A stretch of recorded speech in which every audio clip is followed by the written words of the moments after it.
Foriegn Investments. No, that's not the one. The one of Yusek.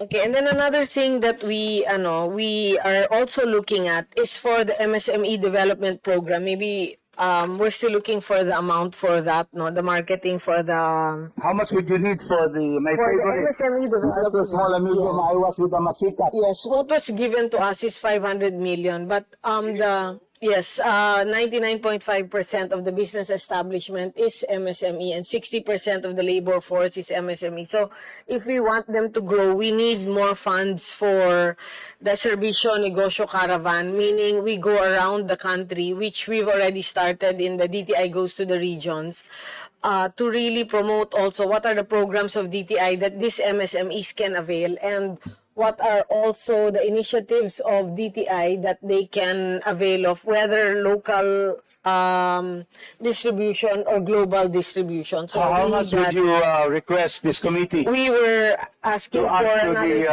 650 million for this. 650. Yeah. Yes. So for everything else that has to go under the MSME development, kailangan yun, no? And we will be putting that under the Tatak Pinoy program, meaning proudly Filipino. So proudly Filipino products, proudly Filipino services, everything that we can be proud of. We want to be able to push that both local and global. So, and then for the foreign trade, no, to really get the marketing done, and also for the foreign trade attaches to be able to do a strong B2B and to be able to bring in also investors both to us and also there. We were requesting for 250 million for this.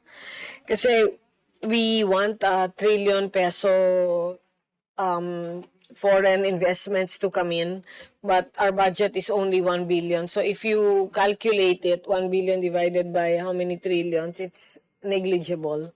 So the same thing with and then also for the foreign trade consumer protection program, we need to catch the people that are selling, let's say, substandard steel. We can't afford, we can't have substandard products, especially, let's say, substandard steel to be sold in the market. But we need to catch these people, especially now, ang laki na ng mga ang dami na ng produkto na pumapasok sa sa country natin. So we need to really strengthen this also. So we need to also go digital. We need to also use the digital platform, AI, to be able to at least address all of these concerns, kasi naapektuhan na yung mga manufacturing industries ng Philippines, especially by the products that are being imported. Let's just say appliances. There's a lot of substandard appliances that are coming in the country, which cause a sunog, or aside from that, it also affects the manufacturing industries of the Philippines that provides jobs, gives benefits to the employees. So we were hoping for 100 million on that one. So we can give you the list of the programs and the asks, at least the priority. So also for the MSME development, which is under the Tatak Pinoy, part of the 650 is the marketing. Kasi we need to get out there the different programs of the DTI and the different initiatives that we can do for them. In fact, like, let's just put the trade shows, no? We've increased our trade shows from 5 trade shows to this year 12. So yung sales ng MSMEs have really grown leaps and bounds. So we've already also got people who could find wholesale buyers, both locally and globally. So the sales has improved. Let's say we started off at 10 million sales, 15 million sales with 10,000 people coming in the trade shows. Then after that, it's already increased to 50 million sales with 50,000 people coming in. And already 113 million sales with 60,000 people coming in our trade shows. That's for 5 days. Exactly the same location, exactly the same number of days, and the budget halos the same.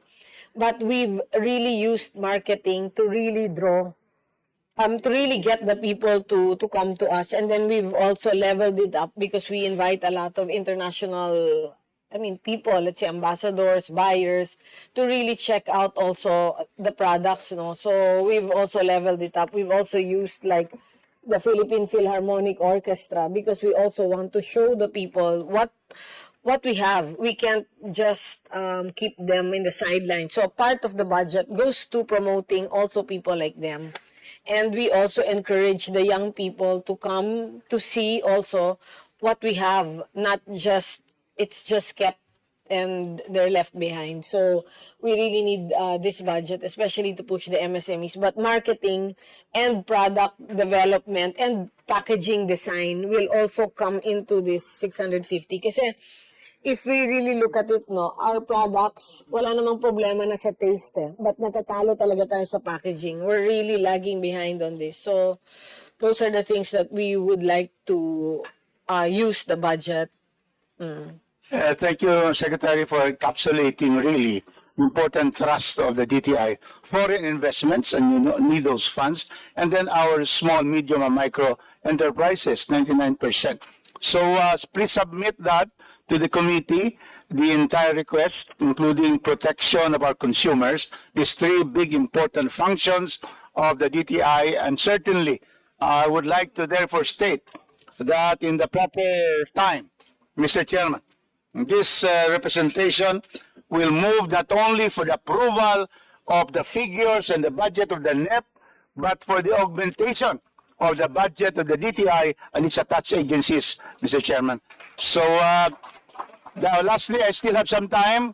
I'd like to ask Yusek Jean Pacheco, what are your needs?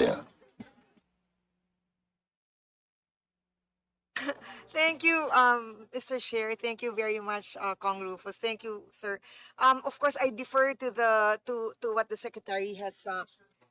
Yes, as mentioned, the supply chain and logistics group, which was created by the Secretary, is a cross-cutting service among all of the priorities mentioned by the Secretary, sir.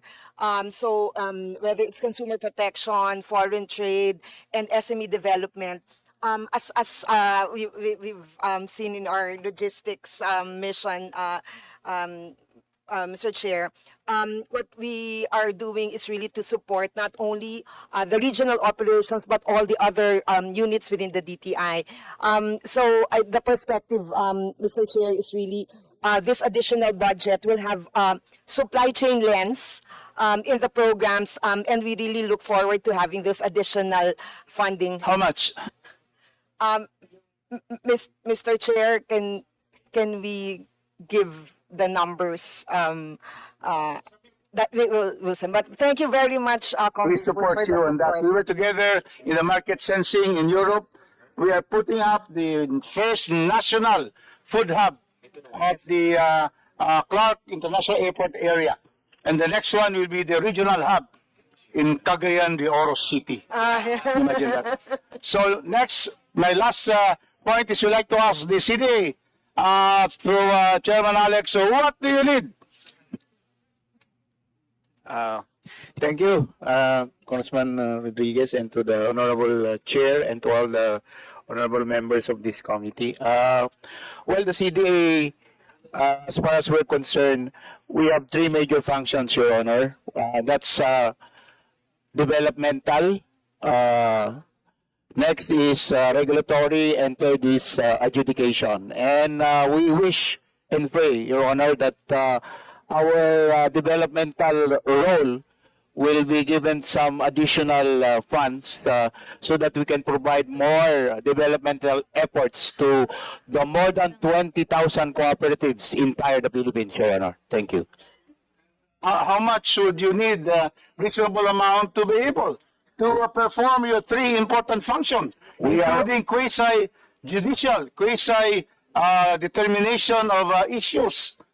We're only requesting an additional fund, Your Honor, of around 195 million as per our proposed NEP for 2026, Your Honor. Please submit that to the committee and the justification. We support the CDA. Cooperative wisdom is the way to go. And we support very much the cooperativism that is being espoused by your agency, especially also in Mindanao. So with that, I end, Mr. Chairman. Once again, thank you, Secretary Roque. Thank you to our DTI family and the CDA. Mabuhay tayong lahat. Thank you, Honorable Congressman Rodriguez. Thank you, Representative Rufus Rodriguez. Next in line from the minority, Representative Robert Nazal. Okay. Next in line, Representative Antonio Roman, the third. Tony nilang po, Mr. Chair. Or Tony Boy. Tony Boy. Tony Boy. Magandang umaga sa lahat.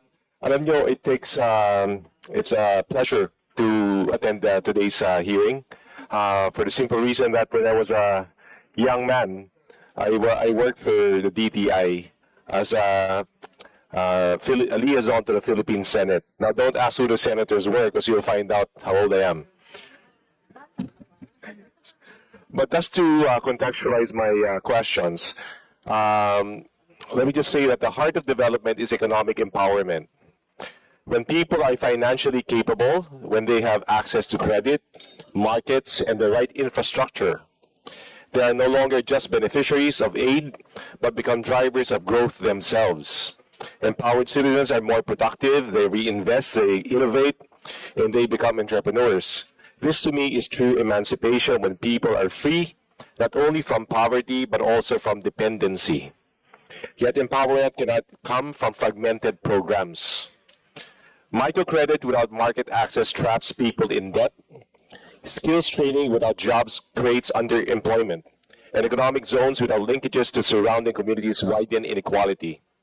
What our people need is holistic, convergent, master plan where agencies work together across the value chain so that every peso spent by government produces not just short-term relief, but also long-term emancipation. Now for my question.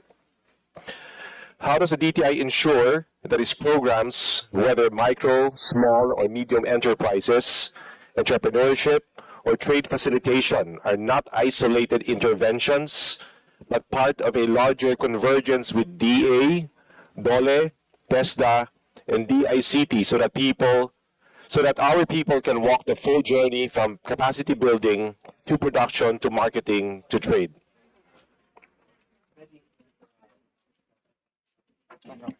Okay, thank you, Honorable Congressman Roman. That's a good question, actually.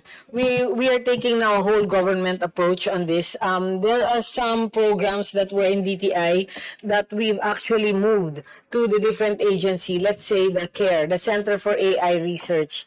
DTI is not, our mandate is not research. Our mandate is really income and trade to drive either investments or to really level up the MSMEs or to level up the businesses. So we have moved now this program to DepEd. After consulting with all the cabinet secretaries, we have realized that it is better off with DepEd because DepEd really does the research and the students can actually start learning AI at a young age. But for us, we just use AI as a driver for business. We encourage businesses to use AI, but but the research is not with us. So we are starting to take out redundant or programs that are already available in other, let's say, the departments, so that as we focus on the trade and income, which is really what the mandate of DTI is. So, and then aside from that, you've also mentioned the funding. Actually, finance or funding is really important for the MSMEs. DTI has an attached agency called the SB Corporation. This year, we have totally changed the mechanics for SB Corporation. Now, the loans are non-collateralized already. So, 10,000 to 10 million, no collateral, because we understand that the MSMEs don't have collateral.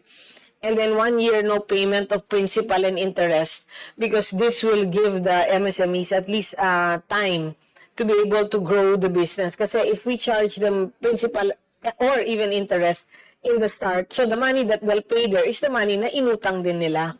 So we give them now 1 year to get to get it going.